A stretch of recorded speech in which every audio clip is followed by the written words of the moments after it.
இன்று நீங்கள் என்ன நிலைமையிலே, எங்கே, எப்படிப்பட்ட சூழ்நிலையிலே அகப்பட்டிருந்தாலும் சரி, சிக்கி சிறைப்பட்டிருந்தாலும் சரி, எத்தனை சிறியவராய் சின்னவராய் இருந்தாலும் சரி, எத்தனை கடன்கள் தொல்லைகள் கஷ்டத்திலே இருந்தாலும் சரி, எல்லா தீர்க்க தரிசனங்களை காட்டிலும் மேலானதொரு வார்த்தையை கர்த்தர் இன்று உங்களுக்கு கொடுக்கிறார். நன்றாய் கவனியுங்கள். உபாகமம் 26:19 நான் உண்டு பண்ணின எல்லா ஜாதிகளை பார்க்கிலும் நீங்கள் புகழ்ச்சியிலும் கீர்த்தியிலும் மகிமையிலும் உன்னை சிறந்திருக்கும்படி செய்வேன் என்றும் நான் சொன்னபடியே நீ உன் தேவனாகி கர்த்தரான எனக்கு பரிசுத்த ஜனமாய் இருப்பாய் என்றும் அவர் இன்று உங்களுக்கு சொல்லுகிறார். ஆமென்.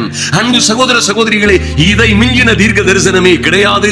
இதை மிஞ்சின தேவ வார்த்தையே கிடையாது. ஆமென்.